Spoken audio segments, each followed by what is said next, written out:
Vamos iniciar então com a página de abertura. Uma página muito bela, muito inspiradora para todos nós. Deixa eu ajeitar aqui o microfone. Vamos lá. Essa mensagem está presente em mais de uma fonte, né? Está presente na revista Reformador, de setembro de 1957, e no livro Palavra de Vida Eterna, capítulo 19, editora Comunhão Espírita. Vamos lá. Ação de graças. Tomou o cálice e, tendo dado graças, o deu aos discípulos, dizendo: bebei dele todos. Mateus, capítulo 26, versículo 27. Vou aumentar um pouquinho aqui a letra. Pronto. No mundo, as festividades gratulatórias registram invariavelmente os triunfos passageiros da experiência física. Lautos, deslumbrantes banquetes comemoram reuniões da família consanguínea. Músicas alegres assinalam o término de contendas na justiça dos homens, nas quais, muitas vezes, há vítimas ignoradas, soluçando na sombra. Com Jesus, no entanto, vemos um ato de ação de graças que parece estranho à primeira vista. O Mestre Divino ergue hosanas, elogios, louvores ao Pai, justamente na hora em que vai partir ao encontro do sacrifício supremo. Conhecerá a desoladora solidão no Jardim das Oliveiras. Padecerá injuriosa prisão. Meditará na incompreensão de Judas. Ver-se-á negado por Simão Pedro. Experimentará o escárnio público. Será preterido por Barrabás, o delinquente infeliz. Sorverá fel sob a coroa de espinhos. Recolherá o abandono e o insulto. Sofrerá injustificável condenação. E receberá a morte na cruz entre dois malfeitores. Entretanto, agradece. É que na lógica do Senhor, acima de tudo, brilham os valores eternos do Espírito. O Cristo louva o Todo Misericordioso pela oportunidade de completar com segurança o seu divino apostolado na terra, rendendo graças pela confiança com que o Pai o transforma em exemplo vivo para a redenção das criaturas humanas. Embora essa redenção lhe custe martírio e flagelação, suor e lágrimas. Não te percas desse modo em lances festivos sobre pretensas conquistas na carne, que a morte confundirá hoje ou amanhã, mas no turbilhão da luta que santifica e aperfeiçoa, saibamos agradecer os recursos com que Deus nos aprimora para a beleza da luz e para a glória da vida. Então, Emmanuel tenta apresentar para a gente a visão mais espiritual dessa frase, né? Porque geralmente quando se fala em dar graças, festas, enfim, a qualquer festividade humana, como é apontado aqui, né? Tomou o cálice tendo dado graças, ou seja, como fosse uma espécie de hosanas, felicitando o Pai, o deu aos discípulos, dizendo: bebei dele todos. Ou seja, estavam numa profunda comunhão ali de alegria. E para todos nós que estamos acostumados com a lógica das alegrias materiais, é um contrassenso. Inicialmente a gente pensa, não faz sentido isso, né? Como o próprio Emmanuel colocou aqui. Parece estranho à primeira vista. Que Jesus está comemorando o que, afinal de contas? Dando graças a Deus, dando graças ao Pai. Que comemoração é essa? Só que Jesus não vive o tempo como nós vivemos o tempo. Nós percebemos o tempo, mas nós estamos prisioneiros da experiência do tempo. Jesus estava participando conosco da experiência física, mas a sua consciência, a consciência do Cristo, ela não estava prisioneira das funções do tempo, como as nossas. Então ele tinha consciência plena, tudo que iria se desenrolar iria acontecer. E ele avisou a de todos os discípulos todas as situações que ele iria suportar, que ele iria sofrer, todos os martírios, todos os detalhes, dizendo que a condição dele como representante divino iria passar por diversos martírios. Isso foi conversas íntimas, ocorreu essas conversas íntimas de Jesus com os discípulos. Mas até então os discípulos não acreditavam ou não interpretavam dessa maneira. Ainda mais nesse momento em que houve basicamente essa alegria profunda que ele estava apresentando para todos os discípulos. Só que a alegria profunda, do ponto de vista espiritual, do ponto de vista da imortalidade da alma, ganha um sentido bem diferente. Ele estava inaugurando na terra o amai-vos uns aos outros como eu vos amei. Porque os mandamentos como amai o vosso próximo como a ti mesmo era um mandamento antigo dentro da lei hebraica. Dentro das leis instituídas já existia essas citações. Só que o próximo, como era compreendido, era o próximo da mesma cultura, da mesma identidade de uma certa nação ou de uma certa etnia. Foi assim absorvido o conceito de amar o próximo. E Jesus vem e inaugura um novo momento. Amai o próximo como eu vos amei, ou seja, como Jesus amou. Então, um diferencial muito grande. Então, quando Jesus ergue essas housanas ao Pai, ele ergue justamente na hora em que vai partir ao encontro do sacrifício supremo. Fica até um contrassenso para a gente que ainda não nos desenvolvemos em sabedoria e em amor. Como assim? Ele está indo para um sacrifício, está indo para uma situação de dor, de grande sofrimento, mas ele está feliz porque ele vai inaugurar o início do cumprimento da solicitação do Pai para com ele. Jesus recebeu uma ordenação divina por parte de Deus para ficar responsável por todo esse grupamento de espíritos. E não estamos falando só do planeta Terra. É um conjunto de planetas que basicamente fecha um contexto de nível moral e intelectual. Então, quando ele inaugura esse momento, ele vai para essa condição de sacrifício pleno. Todos os sacrifícios nós compreendemos, né? Já todos recordam, a negação de Pedro, o escárnio público, ele foi preterido por Barrabás, né? Sorverafel, coroa de espinhos, foi chicoteado, maltratado, insultado, sofrerá injustificável condenação e receberá a morte na cruz, entre dois malfeitores. Entretanto, agradece. É que na lógica do Senhor, acima de tudo, brilham os valores eternos do Espírito. Então, igualmente, para todos nós que estamos em marcha de evolução, é lógico que vamos ficar altamente contentes e felizes quando desconstruirmos 100% o egoísmo em nosso mundo íntimo. São valores que vão virar valores eternos. Tudo que é dual em nossa alma, feliz, triste, alegre, irritado, tudo que não existe dualidade, quando essas dualidades foram acabando, foram se dissolvendo com o tempo, de forma consciente, ou seja, um resultado de um trabalho consciente, vamos compreender essa visão máxima desse exemplo do Cristo.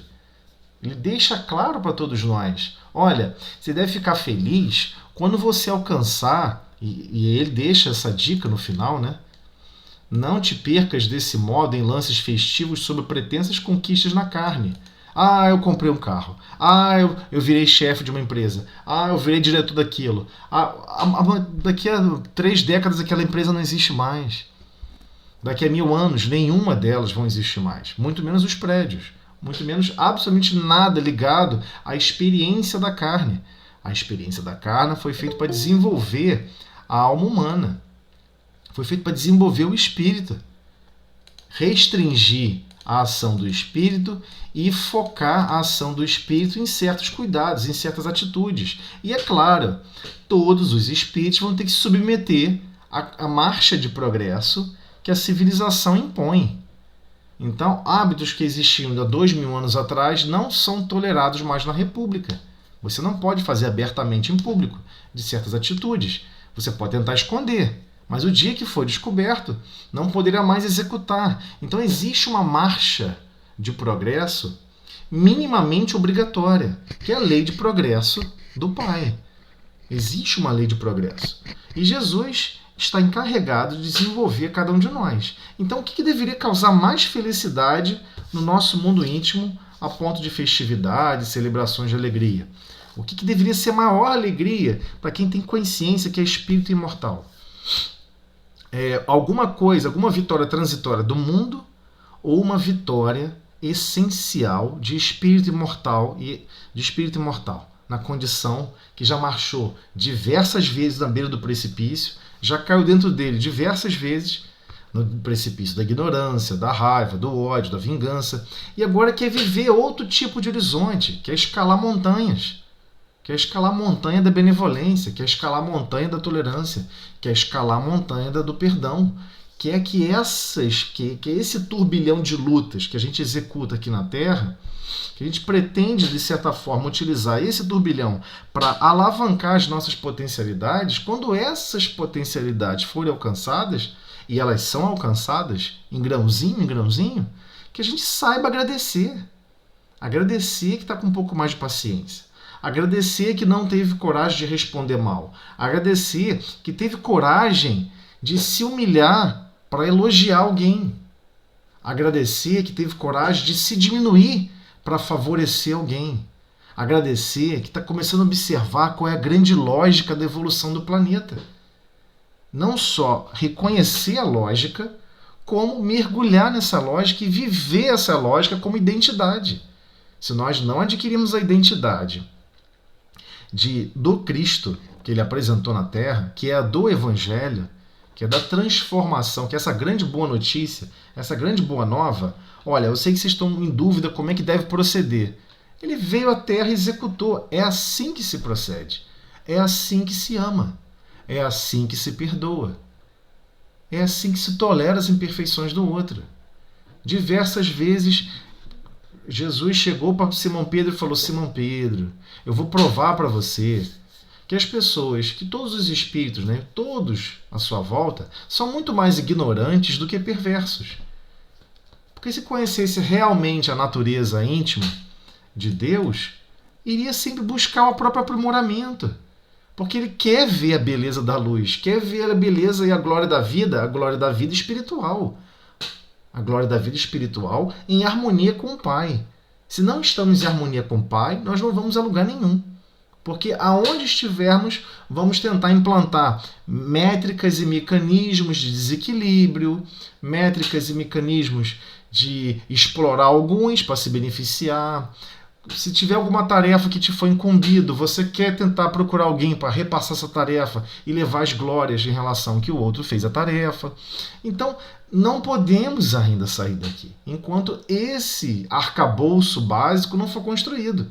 Mas quando ele é construído em algum percentual, e nós detectamos que é construído, todos sabemos que estamos melhorando, estamos progredindo, senão não estaremos buscando esses assuntos, o que acontece é que é um momento de alegria.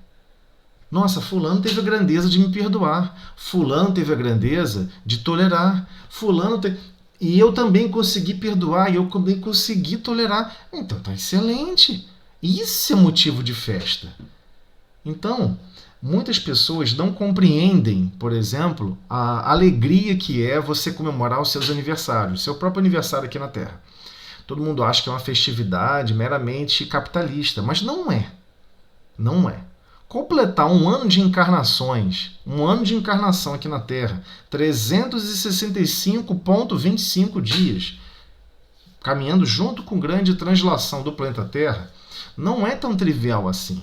Ainda mais se você, no seu cômputo geral, no seu cálculo essencial, no seu grande balanço da vida, você está percebendo que cada vez mais você quer mais sabedoria. Não para você, mas que você possa exercer essa sabedoria para com todos. Ou seja, a verdadeira sabedoria. Você não quer mais adquirir conhecimentos onde só você vai usar esses conhecimentos e que você tem que escondê-los. Então, se você precisa adquirir um conhecimento onde vou exigir que você precisa escondê-lo, você prefere nem ter esse conhecimento. Então, começa a ter uma mudança de paradigma no seu mundo íntimo. E quem iniciou essa mudança de paradigma foi o próprio Cristo. O Cristo gerou essa mudança de paradigma. Então, essa chamada ação de graças, toda essa questão da graça, é muito ligada a questões... O ambiente religioso passou a assumir certas propriedades de certos nomes e dando seus significados próprios, mas como vamos observar aqui, Jesus está comemorando a alegria de servir ao Pai, de que ele iria trazer. Chegou o momento derradeiro que ele conseguiu chegar até aquele momento, ou seja, lhe foi permitido chegar até aquele momento derradeiro, em que ele poderia passar por aquilo tudo, mas aquele período que ele ficou com os discípulos, aquele período que ele pôde apresentar o que era amar. Eu vou mostrar para vocês como é amar. Fiquem tranquilos. E eu vou apresentar para vocês como é servir. E ele vai dar um exemplo de vida, de amor e de serviço ao Pai. Então, para ele é um momento de extrema alegria, porque Deus permitiu através da presença do Cristo, porque certamente pode ser que, suposição minha, claro, pode ser que Deus tenha tido outros planos para a evolução aqui da Terra, mas foi um pedido especial do próprio Cristo. Por favor, deixa eu ir até lá. Eu vou mostrar para eles como faz. Eu vou mostrar para eles como ama. Eu vou mostrar para eles como que se desenvolve em amor e sabedoria. Vai chegar um momento que a sabedoria chega ao limite, porque você não consegue mais sentir nada. Então você não consegue apresentar todas as possibilidades da tua alma. Você não consegue dilatar todas as possibilidades. Eu vou lá e vou apresentar para ele. E ele recebeu uma autorização divina. Você vai poder, nesse período agora, ir diretamente, estar diretamente com eles e demonstrar o amor, a sabedoria, na prática cotidiana. E observamos, Jesus não gastava tempo com comentários funestos, não gastava tempo com nenhuma adversidade geral, estava sempre preocupado com o desenvolver de cada um que estava ao seu derredor. Estava sempre preocupado com o progresso. Então esse era o grande momento de alegria. Aquelas tormentas, aqueles sofrimentos, ele também sabia que era passageiro, sabia que iria ser bem curto o período de tempo em que os discípulos ficariam meio perdidos, mas mesmo assim ele estaria irradiando as vibrações amorosas dele e ele passou a inaugurar um novo momento na história da civilização humana, iniciando a transformação geral da justiça da Terra. O ato de simplesmente condenar alguém à morte, esse impacto de ter condenado alguém 100% inocente, impactou profundamente todas as lógicas de justiça e foi desconstruído de lá para cá, há 2000 anos, vem se desconstruindo, esse eco vem se propagando dentro de todas as repúblicas. Impactou profundamente em todas as repúblicas, com a ação direta do Cristo, de se sacrificar nessa conduta como inocente, tecnicamente e oficialmente. Ele não tinha nada, absolutamente nada, para expurgar do ponto de vista de crimes do passado, de nada, absolutamente nada. Mas ele preferiu, sabendo consciente que não seria aceito, que seria traído, que seria negado, ele preferiu, mesmo assim, passar por todo esse processo, porque ele inaugura uma nova fase nessas consciências. Ele não está nem preocupado com o planeta fisicamente, ele está preocupado com o grande templo divino que são as consciências de cada indivíduo que ele está responsável. E ele quer unificar todas essas consciências nos objetivos maiores do Pai. E ele fica extremamente feliz e contente que ele conseguiu cumprir aquele período e que aquele novo período ali de sacrifício estava se encerrando. Era o momento derradeiro de se encerrar. Mas ele estava super feliz que foi possível, que foi permitido por Deus desenvolver os valores, como ele coloca, desenvolver os valores eternos do Espírito. Ele pôde deixar a marca para o desenvolvimento dos valores eternos do Espírito. Então todos nós deveríamos estar mais preocupados com isso. O que realmente modifica minha marcha de evolução? Os brinquedinhos de Lego que tem na Terra ou a essência espiritual, que é a única coisa que eu posso levar de mim mesmo daqui da Terra? Então, os valores que nós constituímos e construímos de amor, de carinho, de afeto e, acima de tudo, todos os recursos que nós adquirimos de sabedoria, ou seja, colocar os conhecimentos em práticas na direção do Pai, é óbvio, não o contrário, é a essência da sabedoria. É a essência do amor. Ele demonstrou a essência da sabedoria, a essência do amor. Então, sem a visão espiritualista, ou espírita, como quiser chamar, mas não necessariamente restrita ao espiritismo, mas sem a visão espiritual dessas palavras, fica sem sentido. Parece que ele estava simplesmente numa festa de algazarra. E muitos utilizam esse argumento. Então vou ficar na algazarra. Pode ficar, ué. Você está no caminho do desenvolvimento? Você sofreu um grande problema e perdoou 100%? Nossa, isso é um motivo de festa realmente. Você está 100% podendo amar, com condições de amar, e está sabendo amar, então isso é um motivo de festa igualmente. Então o que ele está falando? Celebre essas conquistas. Celebre aquele momento que alguém te ofendeu e você não reagiu. Muito pelo contrário, você ainda orou por aquela pessoa que te ofendeu, que te maltratou, que te vilipendiou, seja lá o que aconteceu. Porque você está inaugurando um novo momento dentro do seu ambiente íntimo. Então vamos dar prosseguimento para a prece inicial. Senhor Jesus, Mestre de infinita amor e misericórdia, agradecemos, Senhor, as oportunidades que estamos recebendo de estarmos conversando sobre os teus ensinamentos, a aplicabilidade de todos os conceitos à luz da doutrina espírita, demonstrando a complexa e envolvente capacidade que todos nós temos e que já constituímos e que já, de certa forma, elaboramos um pouquinho dentro do nosso mundo íntimo, nos recursos de paz, de harmonia e, acima de tudo, ligados à marcha do progresso, que todos nós tanto desejamos do ponto de vista lógico, mas tanto que os sentimentos e as emoções nos alteram o curso. Dai-nos força, Senhor, para seguirmos os seus desígnios de amor e paz, hoje e sempre. Que assim seja. Bem, então vamos voltar aqui ao nosso estudo. Eu vou abrir aqui rapidinho. Deixa eu parar aqui a apresentação.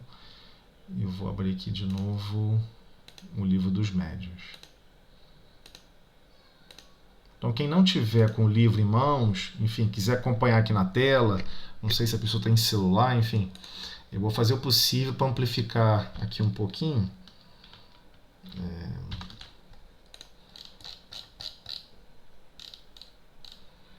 Pronto, paramos aqui no 44. Então, só para a gente entender um pouquinho do que Kardec, novamente, né? Tô parecendo aquelas vitrolas de disco rachado, arranhado, voltando sempre no mesmo tema. O que Kardec tentou apresentar e apresenta para todos nós do ponto de vista sobre mediunidade. Ele deixa um capítulo extremamente complexo para todos nós compreendermos o objetivo final, chamado do sistema, dos sistemas, que são sistemas de opiniões, e sistemas de conceitos lógicos que tentaram explicar e dar uma explicação diferente da de Kardec sobre o fenômeno mediúnico. Essencialmente é isso. E como que nós criamos esses pensamentos? E ele vai trabalhar a resposta desses pensamentos e ele responde a todas as pessoas que apresentaram uma resposta sobre isso e ele dá uma contra-resposta apresentando a visão dele, com os argumentos dele. E é nessa abordagem que vamos perceber o que é apresentado. Recentemente, eu digo essa semana, foi publicado numa revista científica, pesquisadores de Londres tentando explicar por que tem pessoas que escutam vozes de desencarnados, ou como eles chamaram de pessoas mortas, e eles tentaram explicar, e o mais incrível, eles publicaram. Só que eles publicaram exatamente em um desses sistemas e não perceberam que esse sistema já havia sido conversado, batido e discutido, que possivelmente nós vamos conseguir chegar hoje nessa abordagem, né, que é o sistema que ele apresenta como sendo uma alteração psíquica e que na verdade é o médium que escuta e cria esse fenômeno. Nós, se não me engano, já até passamos por esse conjunto de opiniões. Mas agora vamos para outro sistema que Kardec teve que trabalhar, que era um sistema de opiniões, né? Ou seja, um conjunto de opiniões que acreditava da alma coletiva. Que o que um médium captava, na verdade, na essência, era uma alma coletiva. Alguém criou essa ideia abstrata. Uma alma coletiva. Então, só para a gente lembrar aqui da precedente, que ele está comentando, a precedente é o sistema do reflexo, ok? Que é o reconhecimento da ação inteligente. Restava saber de onde provinha essa inteligência. Então, a ideia do reflexo aqui é que o pensamento de todos que estavam lá em conjunto refletia em um ponto, pensando como fosse uma luz, e como fosse um som, né? Como se o pensamento de todas as pessoas pudessem ser combinados e um médium absorvesse esse pensamento. Né? Esse foi o sistema do reflexo, que tentaram explicar o fenômeno mediúnico. E aí vem o 44, e ele vai falar justamente do sistema da alma coletiva, que ele apresenta desde claro, constitui uma variante do precedente, ou seja, desse anterior. Segundo este sistema, apenas a alma do médium se manifesta. Olha só, está dizendo que é a alma do médium. Porém, identificada com a de muitos outros vivos, presentes ou ausentes, e formando um todo coletivo. Por quê? O que eles perceberam? A complexidade das informações que eram tratadas, às vezes outro idioma, pensamentos inteiros, extremamente complexo. Como é que aquele médium podia perceber? Como é que alguém, por exemplo, num estado de loucura, pode ter esse nível de fluidez de pensamentos? Porque senão você vai ter que atribuir que todas as pessoas que têm um pensamento fluido, de uma complexidade de alguma coisa, é algum distúrbio mental, é um distúrbio psiquiátrico. E é isso que recentemente foi alegado e publicado em revista científica, desprezando completamente o século XVII e o século XVIII. Esquecer de fazer a pesquisa básica de literatura. Ou, claro, estão evitando, o que é o mais natural. Então, o que ele tentou fazer aqui? Dizendo que o médium captava não era uma entidade desencarnada, não era uma personalidade, uma consciência, ou seja, um espírito desencarnado, que na verdade era de muitos outros vivos, presentes ou ausentes, e formando um todo coletivo. Ficar lutando para dizer que aquela mensagem não tinha um alto teor sofisticado de inteligência, não tinha mais como lutar. Então agora tem que dizer que essa inteligência vem de outro lugar, que é uma inteligência coletiva. Essa foi a ideia da alma coletiva. Tentaram, né? Mas vamos ver como que Kardec trata isso. Em que se acham reunidas aptidões, a inteligência e os conhecimentos de cada um. Conquanto a brochura em que esta teoria vem exposta se intitule A Luz, embora está sendo intitulado A Luz, muito obscuro se nos afigura o seu estilo. Kardec é muito sofisticado nesse sistema. Ele vai observar. Aí tem uma nota de Kardec aqui, né, A Luz, e ele vai falar um pouco mais. Eu copiei a nota para cá, para facilitar a gente. Nota de Allan Kardec. Comunhão. A luz do fenômeno do espírito. Mesas falantes, sonâmbulos, médiuns, milagres. É o nome do livro, ok? Magnetismo espiritual, poder da prática da fé, por Emma Tirpsé, uma alma coletiva. Ele se auto-intitula uma alma coletiva e se proclama um certo nome, que escreve por intermédio de uma prancheta. Bruxelas, 1858, casa de Devroyer. Então Kardec continua. Confessamos não ter logrado compreendê-la e dela, ou seja, a obra, né, o livro em si, e dela falamos unicamente de memória. É, em suma, como tantas outras, uma opinião individual que conta poucos prosélitos, poucos seguidores, né, poucos em termos de proselitismo, como difundir ele, poucos difusores. Pelo nome de Emma Tirpsé, o autor designa o ser coletivo criado pela sua imaginação. O cara criou isso na sua imaginação e criou um ser coletivo. Por epígrafe, ou seja, pelo próprio título da obra, tomou a seguinte sentença: nada há oculto que não deva ser conhecido. Uma frase que a pessoa utiliza. Esta proposição é evidentemente falsa, porquanto uma imensidade há de coisas que o homem não pode e não tem que saber. Bem presunçoso seria aquele que pretendesse devassar todos os segredos de Deus. Ou seja, você está na busca de ser um Deus, você acha que você vai conseguir raciocinar Deus e passar a ser um Deus. E você acha que isso não lhe é limitado. Isso não é uma limitação para você. Então ele já desconsidera em diversos aspectos a obra. Nada há de oculto que não deva ser conhecido. Por quê? Esses espíritos que querem atrapalhar o progresso individual, coletivo, e estão lutando às vezes até contra o Cristo, sabe lá Deus por quê? São almas obstinadas. Eles sabem manipular a mente humana, porque é uma mente humana igualmente que está desencarnada. Então o cara bota uma frase que é o desejo da maioria que quer progredir. Nada há oculto que não deva ser conhecido. Coloca essa frase num livro e todos acreditam que o cara está com a verdade. Pô, só pode ser a verdade. Eu também penso assim. Então é fácil guiar pensamentos e principalmente se ele está atrelado a certas paixões. Por isso que é tão importante a gente separar o que é sentimento e o que é paixão. Sentimento são ordenações espirituais da sua própria alma. Você criou uma ordem, uma lógica. Eu quero ser bondoso. E você cria o sentimento de desejar ser bondoso. Esse sentimento, ele permanece. E as emoções das paixões do dia a dia é que nos tumultuam. Esse é o turbilhão. Mas o sentimento existe. E ele é genuíno. Ele existe e persiste em nós mesmos. Ele está latente em nós.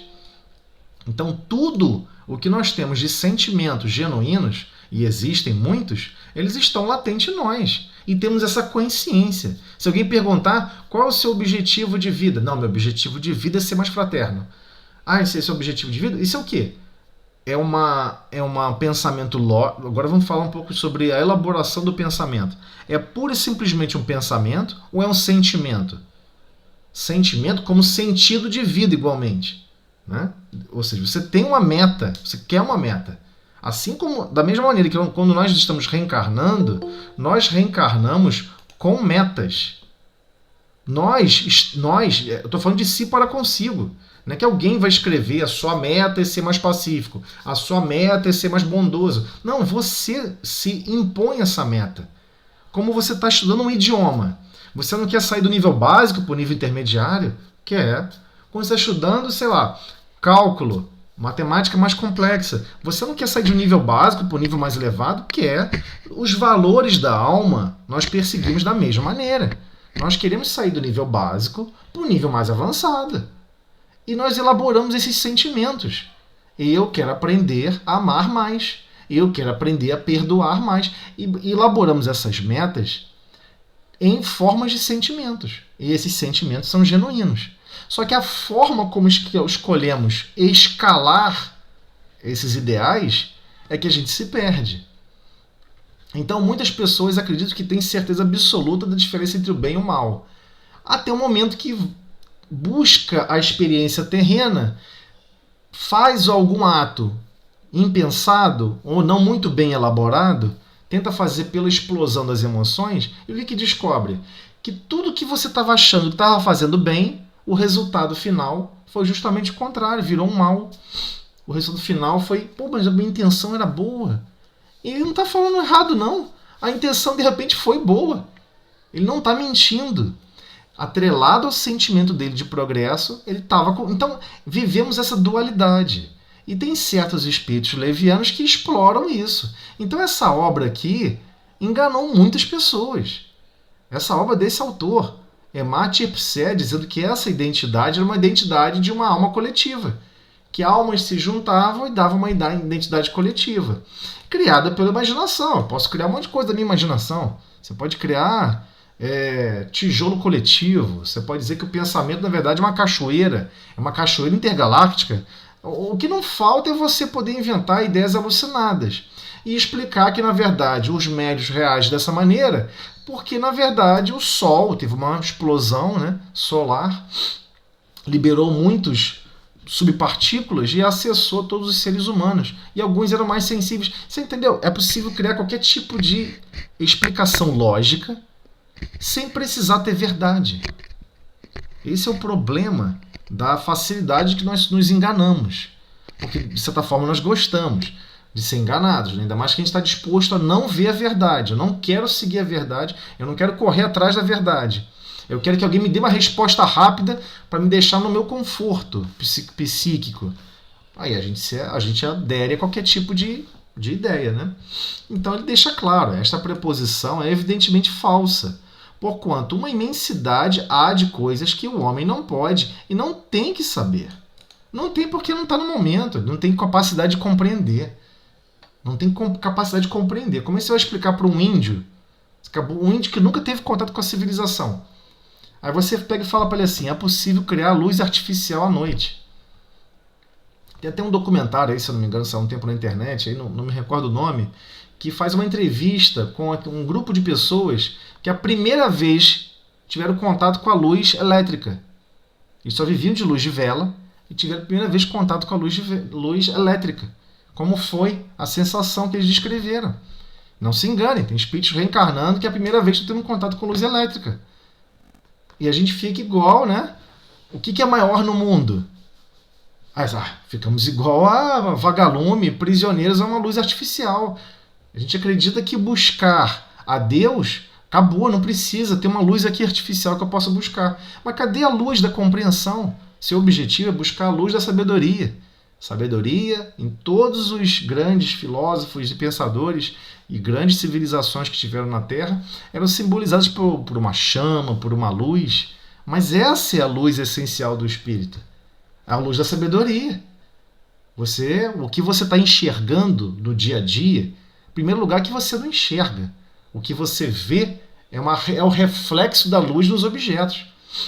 A luz reflete nos objetos e você vê a energia, a radiação eletromagnética que reflete nos objetos e você percebe com seus olhos. Você vê a excitação atômica de cada partícula que está à sua volta que está reagindo com a luz. Se não tivesse essa reação, você não estava enxergando. Então, a gente está mergulhado num conjunto de experiências para desenvolver o espírito. E não podemos ficar prisioneiros e maravilhados com a lâmpada de LED. Nossa, lâmpada de LED, nossa, isso é sensacional. É o meu destino final da minha jornada, é a lâmpada de LED. É o que acontece quando a gente está interessado muito mais pela matéria do que o nosso desenvolvimento, né? Então ele prossegue, vamos lá. Outro sistema, e esse é bem complexo, não é um sistema simples de opinião, que ele colocou como chamado sistema sonambúlico. Deu bastante trabalho para Kardec em relação a isso, porque é um assunto complexo. Vamos lá. Mais adeptos teve este, ou seja, diversas pessoas seguiram esse raciocínio e essa opinião, que quando ocorria o transe mediúnico, na verdade, o médium estava o quê? Num estado de sonambulismo. Olha só que coisa complexa, de você tentar provar o contrário. Mais adeptos teve este, que ainda conta alguns, tem pessoas até hoje que acreditam nisso. Admite, como o anterior, que todas as comunicações inteligentes provêm da alma. Ou seja, ele não está negando a existência da alma. Ele sabe que de alguma inteligência procede aquele conhecimento que é reportado pela comunicação, mas ele deixa claro, da alma ou espírito do médium. Ele ainda não sabe distinguir. Mas por ser sonambúlico, ele acredita que seja muito mais por parte do médium. Então vamos lá para ver o pensamento. Mas, para explicar o fato de um médium tratar de assuntos que estão fora do âmbito de seus conhecimentos, em vez de supor a existência, nele, de uma alma múltipla, atribui essa aptidão a uma sobreexcitação momentânea de suas faculdades mentais, a uma espécie de estado sonambúlico ou estático, ou seja, absurdo, que lhe exalta e desenvolve a inteligência. O que está querendo dizer com isso aqui? Olha qual foi o raciocínio. A pessoa está lá tendo uma comunicação mediúnica por psicofonia. E quem está se comunicando é um espírito de uma certa envergadura, moral e intelectual. E você vê pelo falar, pelo se portar e pelo assunto que está abordando que a mensagem que está sendo transmitida ela é inteligente, ela tem objetivos claros, concisa, bem elaborada, direcionada, de alto valor. Chega ali uma mensagem, uma informação transmitida de altíssimo valor para o desenvolvimento da alma, da paz, enfim, de diversos aspectos. O que ele está querendo dizer com isso? O que ele quis dizer aqui com sobressaltada? A alma está exaltada, desenvolvendo uma certa inteligência sobressaltada. Dizendo que no estado sonambúlico, é a explicação que eles tentaram aplicar, aquela alma pode entrar num estado de alta frequência, alta vibração, alta capacidade instantânea e elaborar aqueles pensamentos. Não tem como rir, porque assim, quanto mais egoísta nós somos, quanto mais orgulhosos e vaidosos, quanto mais o vaidoso e orgulhoso é a nossa alma, menos nós temos coragem de admitir que existe alguma coisa ou alguém superior a nós. Então a gente sempre vai dizer que foi alguma coisa sobressaltada, um estalo, uma frequência de alta quase que uma ressonância, teve um procedimento de ressonância, entrou em ressonância a sua alma e você passou a vibrar numa amplitude maior do que a amplitude natural de frequência que você vibra. E de repente você teve a sua inteligência ampliada. Ampliou a sua inteligência. É isso que ele está querendo dizer. Não há negar, aí começa o problema, hein? Não há negar, em certos casos, a influência desta causa. Olha só, acontece a mediunidade através de sonambulismo, acontece. Porém, a quem tenha observado como opera a maioria dos médiuns, aí Kardec, por ter se exposto bastante ao fenômeno, ele consegue observar a diferença.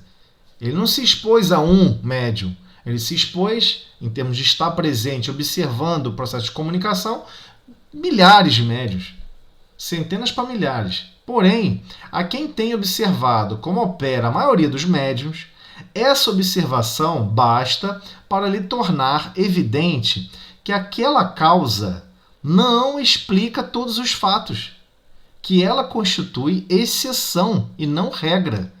Então, quando ocorre o fenômeno da mediunidade por um processo sonambúlico, e ela ocorre, temos notícias de diversos médiuns que operam dessa maneira, que ocorre essa condição, o médium a médium carmicineira, enfim, diversos nomes que é observado na literatura espírita, outros nomes igualmente que são reconhecidos na literatura espírita e exposto até na revista espírita.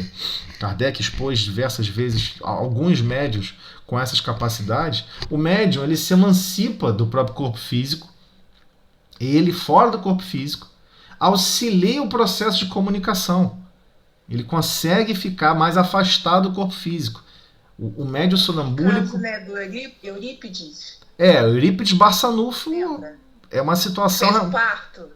Exatamente. Eurípides Barçanufo foi até bicorporeidade, né? Ele não só... Ele deixa ali aquele... Ele foi visto lá materialmente. Ele agiu fisicamente para promover um parto. Quem não lembra dessa história, tá um pouquinho na biografia dele, que a Corina Novelino traz pra gente, apresenta esse fenômeno, só para relatar para vocês rapidamente. O que ocorreu? Ele estava junto com os alunos, porque ele montou uma instituição de ensino. Ele estava explicando, dando aula de espiritualidade e falando desses fenômenos. Então, quando ele falava assim, vou explicar para vocês o fenômeno de materialização, ele ia lá produzir o fenômeno de materialização. Vou explicar para vocês o fenômeno de comunicação mediúnica por escrita. Ele lá psicografava uma mensagem. Então, era extremamente direcionado com esse objetivo.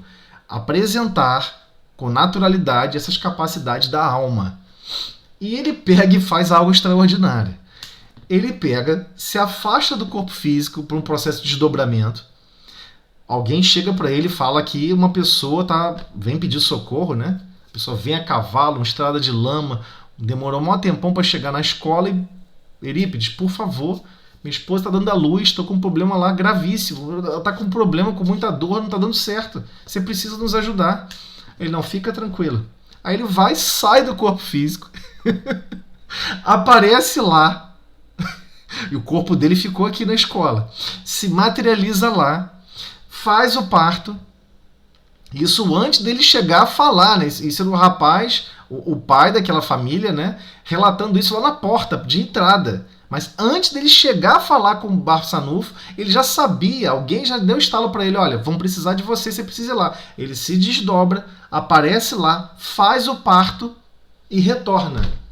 Quando ele retorna, a pessoa conseguiu passar por todas as resistências da escola, né? Desde portaria, controle de acesso, controle de corredor, até chegar na sala onde ele estava. Quando ele abre a porta que vai encontrar com o Barçanufo já tinha voltado para o corpo físico. Ele chega e fala, olha, eu estou precisando muito da sua ajuda, repete a mesma ladainha, né? Conta aquela história. Não precisa contar nada não, tá tudo bem. A sua esposa, não é? Trabalho de parto. Olha, um lindo menino, parabéns. Aí eu fico assim, como assim? E todos os alunos, né? Ficam estarrecidos, como assim? Mas ela precisa da sua ajuda lá. Não, já fui, já voltei. Eu fui até lá, fiz o parto e voltei. Ninguém acreditou. Ninguém acreditou, é impossível. Aí o que ele faz? Todos, então tá bom, então vamos até a sua casa. E ele pede, o pai chorando, quase que em prantos, pede, por favor, minha esposa precisa de você, vem comigo, por favor. Ele não é negar e ficar dizendo, olha, confia em mim, eu já estive lá. Porque na cabeça do pai, ele pensou o quê? Poxa, eu levei 30 minutos a cavalo. Eu vim chicoteando o cavalo para dar um cavalo de potência. Não é 0.3 nem 0.5. O cavalo correu na sua velocidade máxima. Eu levei praticamente 20 minutos para chegar aqui, na máxima velocidade. Como é que ele foi e voltou? Né? E aí pega todos, inclusive os alunos, né? Os alunos não iam perder uma dessa, né? A fofoca ninguém perde. Opa, vamos todo mundo junto. Foi todo mundo junto com ele. Não, vamos. Pegaram a carroça. Levou quase 40 minutos para chegar lá. Quando chegou, a esposa com o bebê já no colo. Ué, seu Barçanufo, por que o senhor voltou? Disse que estava tudo bem, aconteceu algum problema? Não aconteceu nada, é só o seu marido que quis lá conversar comigo. É impressionante. Eurípides Barçanufo, o fenômeno mediúnico que é Eurípides Barçanufo é uma coisa fenomenal. O nível de desdobramento que ele fez foi impressionante. Então, por que a gente está dando essa volta toda, né? Com relação a esse tema? Porque Kardec deixa claro, existe a comunicação mediúnica através do fenômeno sonambúlico. O médium, sonâmbulo, ele tem consciência, ele se afasta do corpo físico, ele não está nem sequer prisioneiro tão forte no corpo físico como a maioria das pessoas estão, ele se afasta do corpo físico e ele empresta o recurso da ligação mental dele para com o corpo físico, empresta da ligação mental para alguém que vai se comunicar. Né? Temos que lembrar que nós mesmos, tudo bem que nós estamos muito impregnados ainda, mas nós mesmos não estamos 100% conectados, absolutamente conectados com o corpo físico. Nós saímos do corpo físico pelo fenômeno chamado sono todas as noites. Nós não ficamos prisioneiros ao corpo físico absoluto, de forma absoluta. Então, igualmente, o médio, o sonâmbulo, de uma forma geral, ele fica mais desprendido ainda. Ele fica com uma condição altamente afastada em termos de sensibilidade. Ele não sente mais o corpo, 100% não sente mais o corpo. Então ele está muito mais afastado do corpo físico. E ocorre o fenômeno de mediúnico igualmente nessas situações. Então, quando alguém observou um médium num processo sonambúlico ocorrer esse fenômeno, tentaram utilizar essa parte para explicar o todo. E aí Kardec chega e pondera, peraí, ela constitui exceção e não regra. Cuidado, você não pode pegar um exemplo de fenômeno mediúnico para explicar todos os outros. E quem não for sonâmbula? E quem não ocorre com o processo de sonambulismo, a mediunidade, que era a maior parte, era a maioria dos fenômenos. Né? Então ele deixa claro para todos nós esse aspecto, né? Para a gente não se perder na parte em relação toda. Aí ele continua aqui para a gente. Vou tentar fechar aqui antes de terminar esses 8 minutos. Vamos lá. Que vai terminar esse... Eu vou até pedir gentileza a vocês.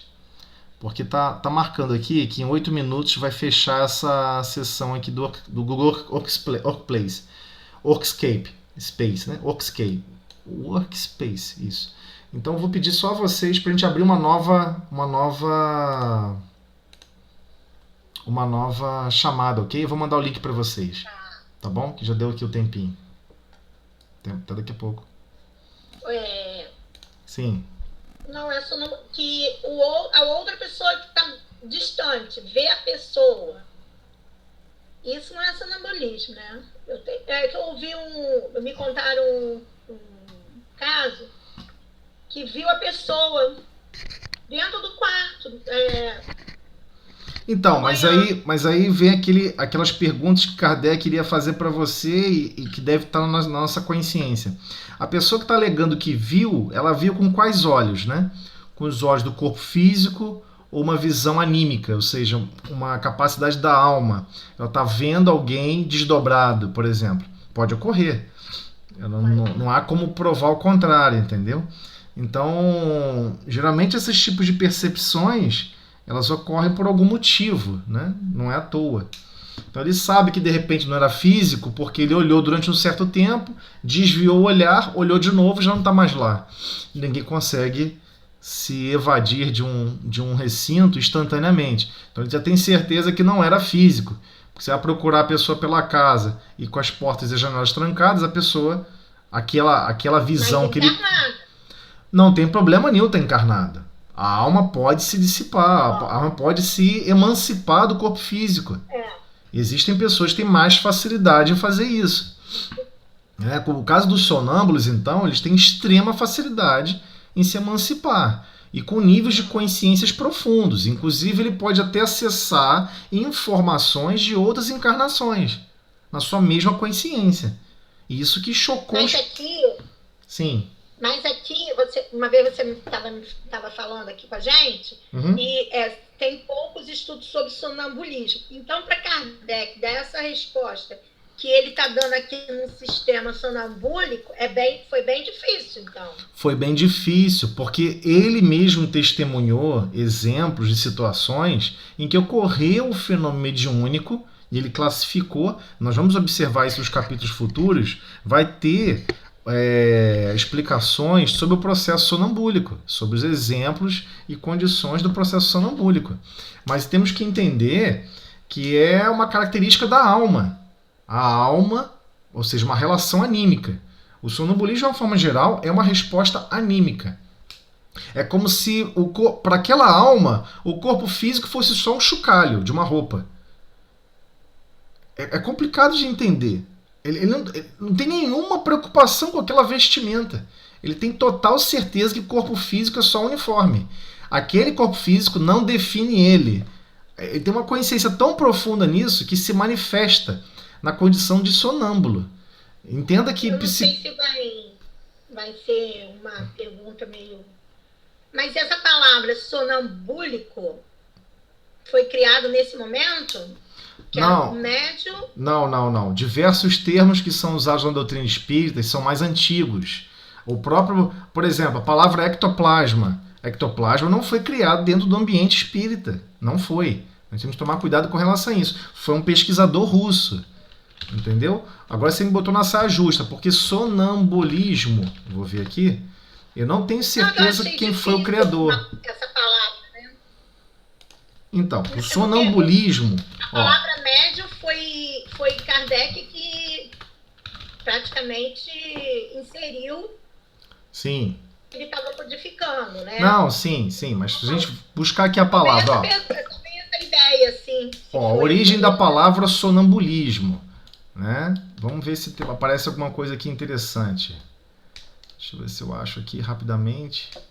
Sonambulismo vem de somnium, mais ambulare. Sonium, ambulare. Andar, caminhar, já que muitas vezes pessoas caminham dormindo e depois não se lembram.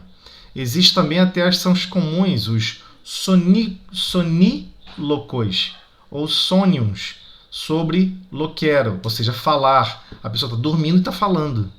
São as pessoas que falam. Ou seja, esse fenômeno acontece muito. Essas palavras provêm do latim, né? Provém do latim. Então é antigo. Essa palavra é muito mais antiga, né? Muito mais antiga do que Kardec, por exemplo. Empréstimo, não é? Oi? Palavra de empréstimo para poder explicar um fenômeno, não é? Sim, não, mas é um fenômeno que já havia sido reportado mesmo no idioma somente, digamos assim, latim, somente no latim. Eu teria que pesquisar mais profundamente que a primeira vez que surge essa palavra, né? Deixa eu ver se eu acho... Não, é só porque eu fiquei pensando na questão do médium. Vamos continuar aí. Então, mas o fenômeno chamado sonambulismo, não é todo sonâmbulo que possui sonâmbulo, não é todo sonâmbulo que é médium. Mas existem sonâmbulos que também possuem a faculdade mediúnica. E isso, o sonambulismo, acaba sendo um elemento facilitador. Isso que eu estou querendo comentar. Só para você ter ideia, aqui no Wikipedia, é mais comum em crianças em idade escolar. Cerca de 25% das crianças, entre 3 a 10 anos, olha o volume, hein? 25%. Um quarto de toda a população entre 3 e 10 anos relatam pelo menos um episódio por ano. E 15% tem episódio todos os meses. Aquele ponto de ser o sonambulismo mais profundo é um pouco mais raro, tá? Muito raro. O sonambulismo mais profundo. Aquele que já foi motivo de testes e experimentos. Né? Quem quiser, eu posso depois recomendar livros sobre isso. Eu já li alguns livros sobre isso, de estudos de psicólogos que foram feitos, estudos no 1700, 1800 e pouco sobre isso. E a pessoa ficou em transe sonambúlico por 30 dias.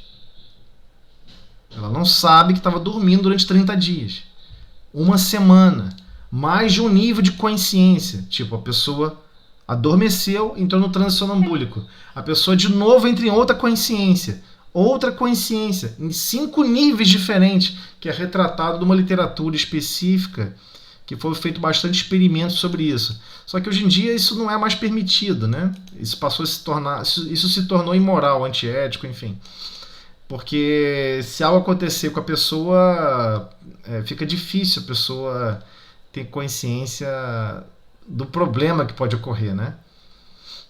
No passado foi muito associado tentativas de incriminar pessoas que eram sonâmbulos. Já que ele é sonâmbulo, então foi ele que assassinou tal pessoa. Então isso tudo se tornou problemas graves, né? Problemas sociais graves. Eu estou imaginando Kardec dando essas respostas. Complicado. Vamos ver o que ele elaborou mais aqui. Vamos tentar absorver o que mais que ele comentou. Vamos lá. Poder-se-ia... Quando eu estava tentando lembrar a cidade de Minas, eu me lembrei em São Tomé das Letras. Visitando São Tomé das Letras, eu estava conversando com um senhor que ele me falava de um homem que fazia essa... Eu esqueci a palavra, parece que você usou. Essa transmutação. Sim. Ele saía e ia atender as pessoas em outro... né? No lugar onde a pessoa estava. Esse processo... Ele ficava muito assustado. A bicorporeidade, né?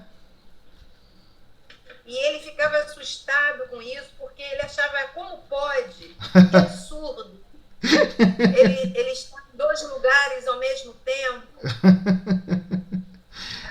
Então... Ser visto em 2 lugares. Exato, ele deixava uma consciência, um nível de consciência pilotando um corpo físico, porque é isso que ocorre, né? No sonambulismo, não sei se vocês perceberam já, né, o que acontece. Quem já teve experiência com sonâmbulo, dizem, né? Também eu não tenho consciência, mas todos que tiveram experiência comigo falam isso. Que eu converso, que eu falo, eu sento de olho aberto, estou conversando, mas eu sei que eu não lembro de nada, zero. Eu não lembro de nada. Absolutamente nada. Alguém me conta isso, eu fico... Parece que está contando uma história de um filme. Eu não tenho a menor ideia do que está falando. Por quê? Porque minha consciência estava ocupada, a minha consciência absoluta, como espírito imortal que todos nós somos, estava ocupada com alguma coisa. E algumas coisas nós fazemos no modo automático. Todo mundo faz isso. Não sei se vocês percebem. Por exemplo, você vai lavar um copo pensando em outra coisa. Quando tu vê, tu acabou de lavar os copos. Tu vai dirigir o carro pensando em outra coisa. Quando tu vê, tu segue uma rota, dirigindo um certo lugar. O sonâmbulo, ele percebe, ele já detecta isso. Ele consegue deixar algumas rotinas automáticas e está preocupado com outra coisa. É quase que um paralelismo aí de processadores, né? Você tem mais de um processador, onde algumas coisas são rotineiras e a outra você toca normal. Então, por exemplo, quem convive com sonâmbulo é fácil. Tudo que você perguntar para ele, ele vai responder sim. Posso te dar um tapa na cara? Ele vai dizer sim. Porque ele já está no automático, ele não está pensando sobre a pergunta. Ele responde automaticamente. Então, até minhas filhas às vezes faziam isso comigo, né? Eu estava dormindo, aí, pai, posso ir no banheiro? Posso comer alguma coisa? me usava para responder sim, né? Porque eu sabia que sonâmbulo sempre responde sim. Então, assim, é complicado. O nível de desenvolvimento e de conhecimento sobre isso, na literatura psiquiatra, psicólogos, pessoas que se debruçaram para estudar sobre esse fenômeno, os experimentos que foram feitos foram absurdos. A literatura especializada sobre isso, especializada não digo do ponto de vista científico, do ponto de vista de ciências da Terra, criaram uma série de experimentos elaborados, testaram essas consciências em níveis absurdos. Existem livros que você começa a ler, você chega na página 60, você fala, pelo amor de Deus, espera aí, eu tenho que fechar o livro porque eu estou acreditando que alguém teve coragem de deixar uma pessoa em transe mediúnico, em transe sonambúlico por uma semana. Uma semana. E é incrível, no transe sonambúlico a pessoa ia dormir. Deitava lá, mas a consciência absoluta dela não estava dormindo, estava acordada. Então é uma coisa assim impressionante. O sonambulismo é um fenômeno muito complexo de estudar. E existe literatura que até avisa e deixa claro, olha, existe um grau de consciência, que eles chamaram de grau de consciência, ou mais de uma consciência. Tinha um processo sonambúlico e ele induzia por hipnose um segundo processo sonambúlico, um terceiro, um quarto, um quinto. Ou seja, dormindo. É até difícil imaginar isso. Mas eu tô falando sério, tá por escrito num livro tratando sobre esse assunto. E você fica impressionado porque, por exemplo, a pessoa arrisca o equilíbrio mental do outro num esforço de tentar compreender um fenômeno que não valeria a pena arriscar ninguém, né? Então, algumas coisas é preferível você não conhecer e não arriscar a vida de ninguém, nem arriscar o equilíbrio mental de ninguém, né? Mas não foi isso que aconteceu nesses livros. Então, assim, tecnicamente eu nem gosto de recomendar, mas por ser sonâmbulo, eu gosto de ler sobre esse assunto. Então, já aviso, a literatura específica sobre isso é muito complicada de entender. A forma como foi tratada é muito mais, você vai encontrar muito mais narrativas descricionais do que explicações efetivas, né? O porquê desse fenômeno, o porquê que se caracteriza dessa maneira. No Livro dos Espíritos nós temos perguntas sobre isso, no Livro Consolador também. Um dia a gente vai chegar nesse ponto no Livro dos Médiuns. Mas retornando aqui para os pormenores, Kardec sabia então, né, que existiam médiuns que eram sonâmbulos e que tinham o fenômeno mediúnico.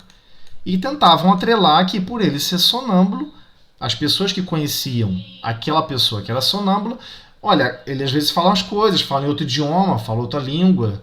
Pode ser isso, é sonambulismo. E muitas pessoas passaram a acreditar nisso, que todo fenômeno espírita, ou seja, das comunicações inteligentes, através da mediunidade, era algo atrelado única e exclusivamente aos sonâmbulos. E Kardec demonstra o contrário. Kardec descreve, tive contato com centenas de médiuns. E a maioria não era sonâmbulo, a maioria esmagadora, né? Então, poder-se-ia acreditar que fosse assim se o médium tivesse sempre ar de inspirado ou de estático. Esse estático aqui, de novo, novamente, absorto. Quando você está no modo sonambúlico, você fica no modo absorto, né? É isso que ele está tentando descrever do ponto de vista de literatura específica, né? Aspecto que, aliás, lhe seria fácil aparentar perfeitamente se quisesse representar uma comédia. Então, se ele quisesse fingir, por exemplo, que está ali sonambúlico, ele poderia fingir, né? Como, porém, se há de crer na inspiração quando o médium escreve como uma máquina, sem ter a mínima consciência do que está obtendo, sem a menor emoção, sem ocupar com o que faz distraído, rindo e conversando de uma coisa e de outra. Então Kardec, ele vai na ferida, vai especificamente no problema, no foco do problema. Vamos supor que fosse sonambulismo, ou vamos supor que ele pudesse fingir esse sonambulismo. Como é que ele conseguiria escrever como uma máquina? Sem ter a mínima consciência do que está obtendo. Ou seja, isso não é um hábito normal, né? Você não vê pessoas escrevendo assim tão rápido. Sem a menor emoção, sem se ocupar com o que faz, distraído, até mesmo distraído, rindo, conversando. Então ele continua. Concebe-se a sobreexcitação das ideias, né? É possível você conceber essa condição. Você tem um processo de sobreexcitação das ideias. Mas não se compreende possa fazer uma pessoa escreva sem saber escrever. Né? Não se compreende possa fazer uma pessoa escreva sem saber escrever. É o que eu lembro muito bem, por exemplo, do exemplo que a Ana trouxe na última reunião. Né? Quando Barçanufo era um estudioso, basicamente a pessoa só se preocupava com os conhecimentos da Terra, quase que um cientista. Estava decidido a se tornar médico para poder salvar a mãezinha dele, que estava sempre sofrendo certos sintomas, desmaios, e ninguém conseguia descobrir o que ela tinha de alterações orgânicas. Depois ele foi descobrir que era mediúnico. Mas, inicialmente, ele imaginava que era pura e exclusivamente orgânico. Então, o objetivo dele de vida central era o quê? Se tornar um médico para curar a mãe. Lembra do sentimento? Ele tinha aquele sentimento central.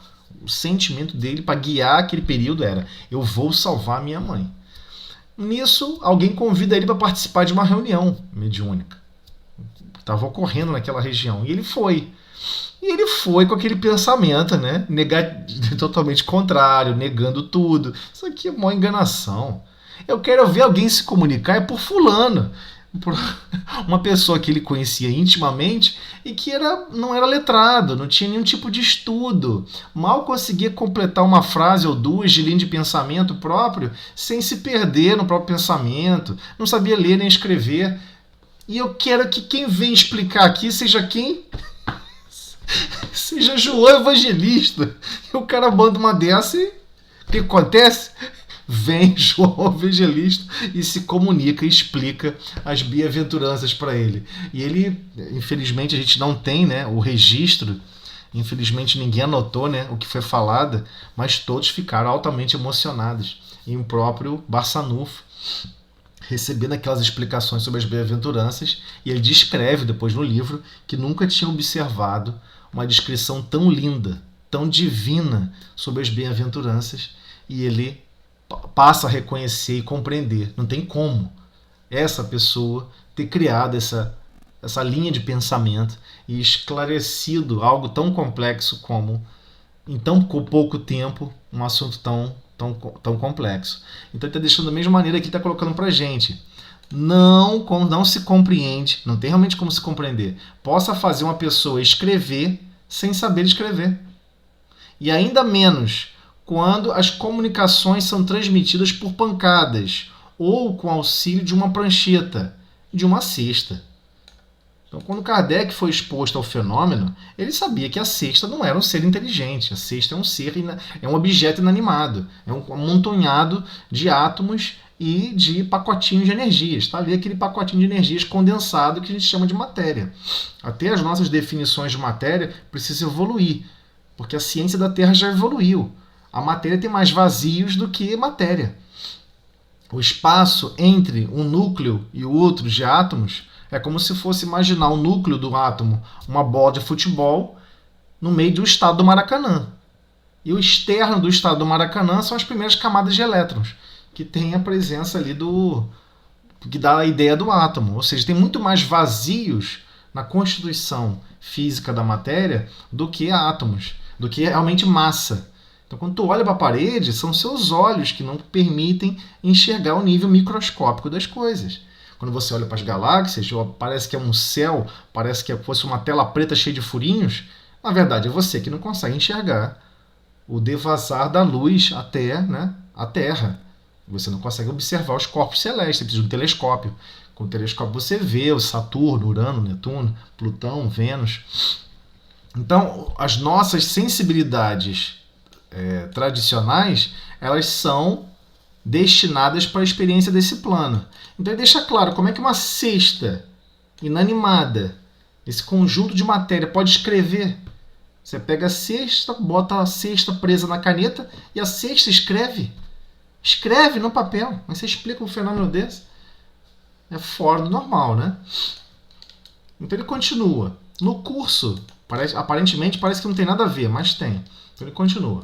No curso desta obra, teremos ocasião de mostrar a parte que se deve atribuir à influência das ideias do médium. Ou seja, a parte que se deve atribuir às influências da ideia do médium. Vou marcar aqui. Todavia, não tão numerosos e evidentes são os fatos em que a inteligência estranha se revela por meio de sinais incontestáveis, que não pode haver dúvida a respeito. O erro da maior parte dos sistemas, ou seja, desse conjunto de opiniões, esse conjunto de opiniões aqui, vamos botar para poder explicar o fenômeno, que surgiram nos primeiros tempos do Espiritismo, está em haverem deduzido de fatos insulados, ou seja, bem específicos, conclusões gerais.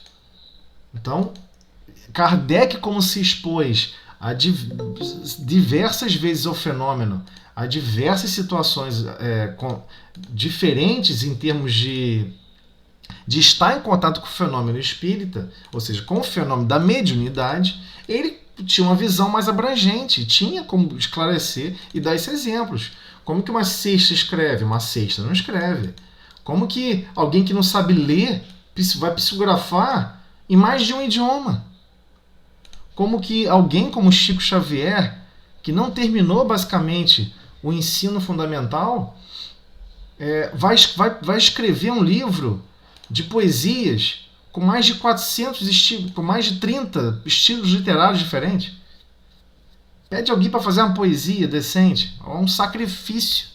Pede alguém que é especialista, o cara é formado, tem altíssima capacidade em produzir poesia. Tá, imita a poetisa Carmen Cineira. Imita 5, vai. Não, eu vou ser brando. Imita 3 estilos diferentes aí, vai, por favor. Não tem como. E quem senta e vê Chico Xavier psicografando, toma um susto. Quem já esteve vendo fisicamente, ele está psicografando com a mão esquerda um livro, psicografando com a mão direita uma mensagem para alguém da plateia e falando com você. Eu sei como é que... Dando entrevista.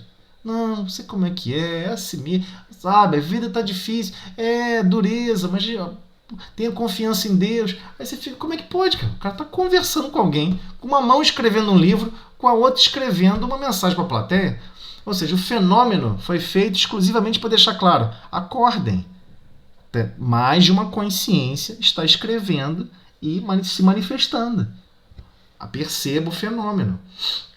E é claro que esse nível de capacidade foi observada por Kardec, nas experiências dele, na vivência, experiência no sentido de vivência, na vivência dele em contato com diferentes médiuns, né? Vamos tentar, eu acho que não dá para entrar no 46, né? 46 é bem longo. 46 não dá para entrar hoje, desculpem, senão eu vou estourar o tempo. Que é o próximo sistema, o sistema pessimista, diabólico ou demoníaco, como as pessoas gostam de falar e chamar, né? Ok? Então, vamos parar aqui então, vou deixar a marquinha aqui, e a gente retorna no item 46, tá ok? Mas assim, fica claro e patente, como Kardec falou em diversos momentos anteriormente, nessa mesma obra, que não adianta você querer compreender o fenômeno totalmente se você não está se expondo. Você tem que ir lá e ver o fenômeno acontecendo. Eu tive contato uma vez com uma pessoa na minha turma de escola, em que ela estava copiando do quadro a tarefa, né, da aula e para casa, no caderno. Com a outra mão, ela escrevia uma mensagem que estava um fenômeno de psicografia e falava com a gente. E aí ficava assim, caraca, menina, como é que pode? E ela, é incrível, né? Porque era uma situação espontânea. Ela falava, dá vontade, meu braço se mexe sozinho, tá mexendo sozinho. O meu pensamento não tá participando, não sei nem o que tá sendo escrito. Quando acabar, eu vou ler. Aí você fica pensando assim, cara, como é que pode, né? O fenômeno mediúnico é uma situação realmente muito estranha. E foi numa época que todo mundo brincava com isso.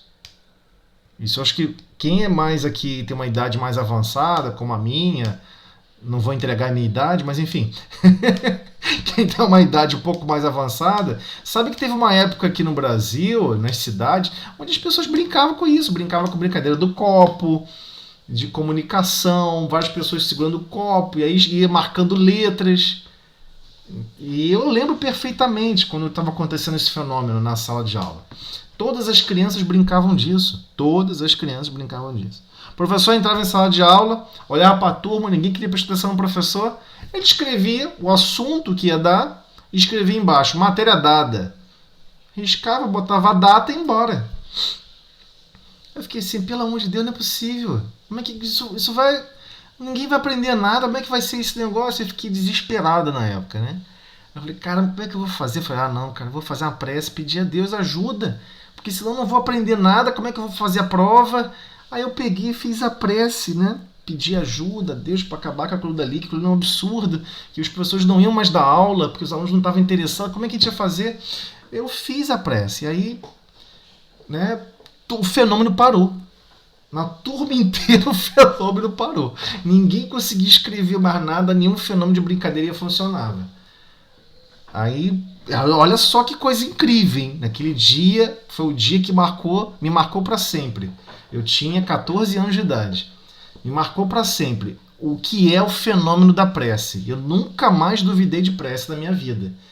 Porque as pessoas ficaram perguntando, tem alguma coisa atrapalhando que não está deixando acontecer mais a comunicação?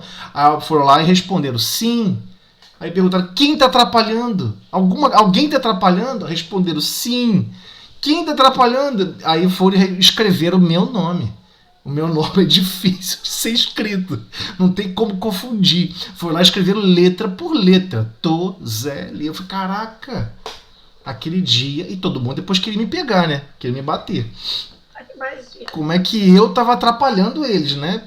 Na minha turma tinha uma pessoa de 24 anos. Eu tinha 14. Aí você fica assim, chocado. Eu falo, vão me matar aqui dentro, né? Eu tô perdido. Então... E não aconteceu nada, graças a Deus não aconteceu nada. Eu pergunto, como é que você tá fazendo isso aí? Eu tô quieto aqui, cara. Não tô fazendo nada, tô olhando pra frente. Não tô nem sabendo o que vocês estão fazendo aí. Mas aí daquele dia em diante foi a maior prova na minha vida de que a prece, ela funciona. Não tenha dúvida do poder da prece. Então, por que eu tô dando esse exemplo?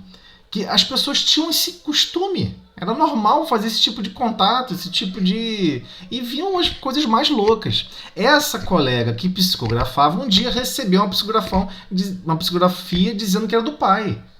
E ela chorava em prantos, que não sei o quê, porque dizia... Aí o pai escreveu que não perdoaria nunca ela, que isso, que aquilo, que quer vê-la destruída, que isso, que aquilo. Escreveu um monte de coisas alucinadas. Eu falei assim, não foi seu pai... É alguém que está mentindo para você, não acredite. Você não tem... Ele assinou o nome? Não, não assinou. Porque ela escrevia com letras diferentes. Uma coisa medonha. Ela copiava do quadro com a mão esquerda, e com a mão direita, desculpe, e com a esquerda ela escrevia com outra letra, diferente da letra dela original. Era impressionante a capacidade dela mediúnica. E engraçado, eu lembro do rosto dela, mas eu não lembro do nome. Eu fecho os olhos, consigo ver o rosto, ver a situação, ver a cena, mas eu não consigo lembrar o nome dela. E depois ela se afastou, vivia à base de remédio. Quando vai para certas situações, a pessoa tenta explicar que é mediunidade, mas a pessoa não acredita, tampa remédio. E aí muitos médios já passaram por isso igualmente. Então, o que a gente está querendo dar essa volta toda para explicar isso? Com esse exemplo, que a mediunidade ela teve vários momentos de explosão, várias localidades do mundo, várias localidades do planeta. Em Minas Gerais, o estado, Minas Gerais, especificamente ao entorno ali daquele Pedro Leopoldo e tudo mais, foi um conjunto de fenômenos impressionante. Impressionante. Grandes médiuns. Se fosse começar a listar, começaria a listar por Eurípides Barçanufo, chegar até Chico Xavier. Você vê o Chico escrevendo, psicografando Parnaso de Além Túmulo, o primeiro livro que ele psicografou, é incontestável do ponto de vista de princípios básicos de coerência de lógica mental. Como é que alguém consegue escrever o estilo literário, poético, de 30 poetas em um volume absurdo de poesias e de escritos tão complexos com a formação literária dele. Ele não tinha formação para isso. Como não tem, se você chegasse para Chico escreveu uma poesia, não era da natureza dele, não é um interesse dele, ele não tinha essa experiência. Mas aqueles que se comunicavam deixavam claro, né? Explicavam, elaboravam poesias lindíssimas. Quem conhece o Parnaso de Além Túmulo sabe do que eu estou falando. É um livro maravilhoso. Então Kardec utilizou esse mesmo raciocínio. Como é que você vai pegar e explicar, por exemplo, que o fenômeno sonambúlico é a explicação geral para a mediunidade, se Kardec atesta, e todos que estiveram com contato com seriedade, atestam que são casos isolados, o sonambulismo é exceção e não a regra, né? Então é nesse sentido que a gente precisa realmente despertar para esses sistemas. Recentemente, como eu estou comentando, essa semana foi publicado um periódico de psicologia aí avançada aí da Terra para explicar por que as pessoas escutam vozes de pessoas mortas, ou seja, de pessoas fora do corpo físico. E as explicações foram impressionantes, porque ele jogou em 2 sistemas. Só que ele não conhece as publicações que foram feitas. porque a revista espírita ela não está elencada no conjunto de material científico, muito menos outros grandes autores que colaboraram junto com Kardec, né, na elaboração dessa percepção e dessa consciência espiritual.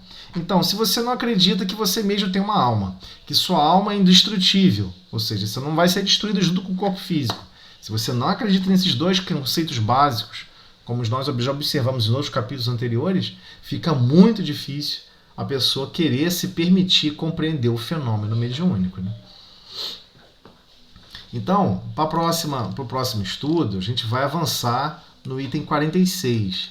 Então, muitos podem estar se perguntando assim, mas qual a importância, né? Qual a importância de compreender esse capítulo do ponto de vista como médium? Né? Como médium, qual a importância? Primeiro, vai consolidar a certeza e a confiança racional, o porquê, e porquê, para quê, como é a mediunidade. E especialmente, ninguém vai conseguir, desses 12 sistemas, ou seja, desses 12 conjuntos de opiniões que foram elencadas, como a prova dessa semana a pessoa tenta usar o mesmo argumento, com um monte de cálculo de estatística sobre como as pessoas vivem e convivem, chegar no mesmo sistema de opiniões.